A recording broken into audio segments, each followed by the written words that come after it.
काला जल उपन्यास किसने लिखा है? काला जल उपन्यास शानी ने लिखा है। शालवनों के द्वीप संस्मरण किसने लिखा है? शालवनों के द्वीप संस्मरण शानी ने लिखा है। युद्ध कहानी कौन से प्रसंग पर आधारित है?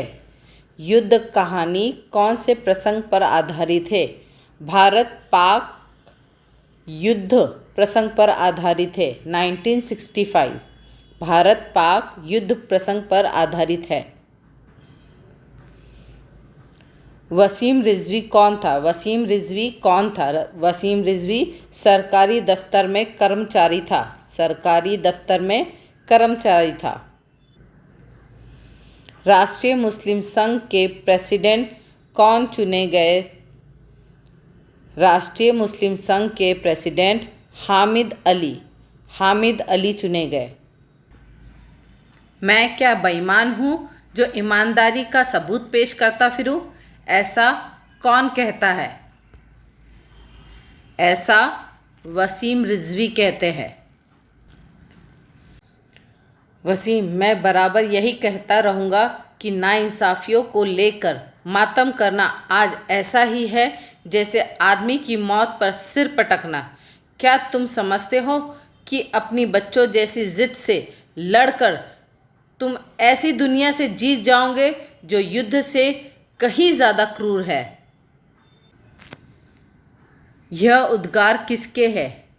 यह उद्गार शंकर दत्त के हैं। युद्ध के दौरान शहर में क्या चल रहा था? युद्ध के दौरान शहर में ब्लैकआउट चल रहा था। ब्लैकआउट बनाए रखने के लिए हर मोहल्ले में किसके के जत्थे तैयार थे? स्वयंसेवकों के जत्थे तैयार थे। अप्पू और सबा किसके बच्चे थे? अप्पू और सबा रिजवी के बच्चे थे। हिंदी साहित्य की समकालीन महिला लेखिका अलका सरावगी की जन्म कहाँ हुआ? अलका सरावगी का जन्म कोलकाता में हुआ। कोलकाता।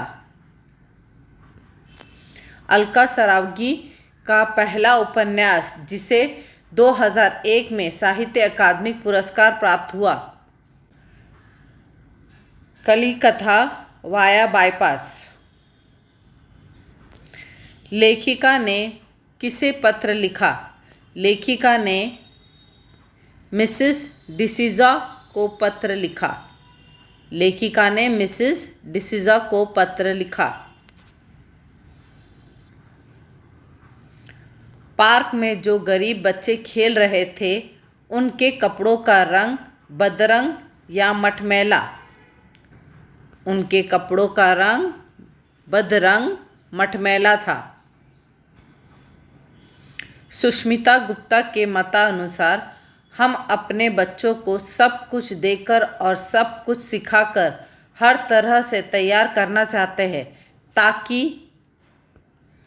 वे जिंदगी की दौड़ में पीछे न रह जाए। वे जिंदगी की दौड़ में पीछे न रह जाए।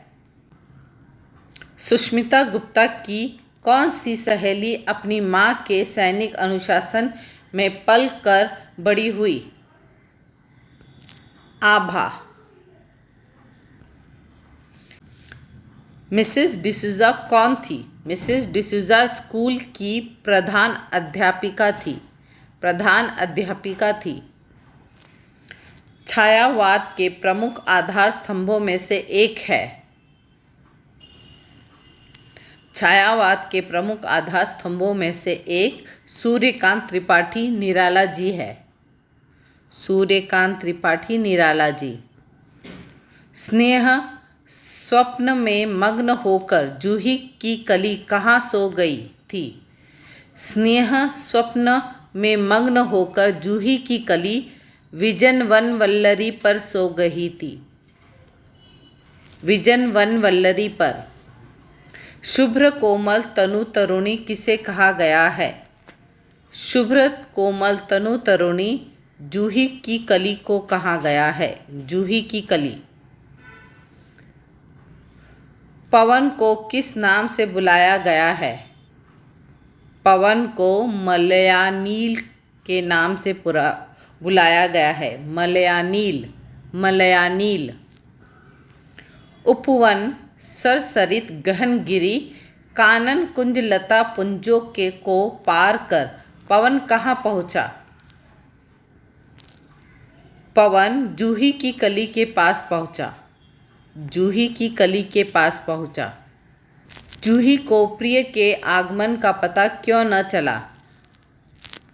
जूही को प्रिय के आने का पता न चला क्योंकि वह सोई थी। क्योंकि वह सोई थी। कवि ने जूही की कली कविता में कौन सी कल्पना प्रस्तुत की है? प्रकृति पर मानवीकरण का आरोप किया गया है। प्रकृति पर मानवीकरण का आरोप किया है।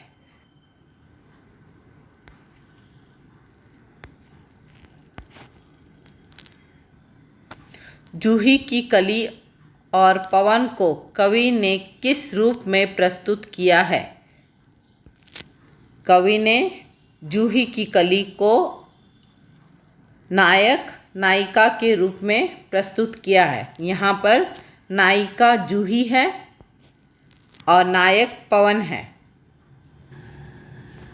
निर्दयी नायक ने क्या किया? निर्दयी नायक ने निठुराई की। निठुराई की।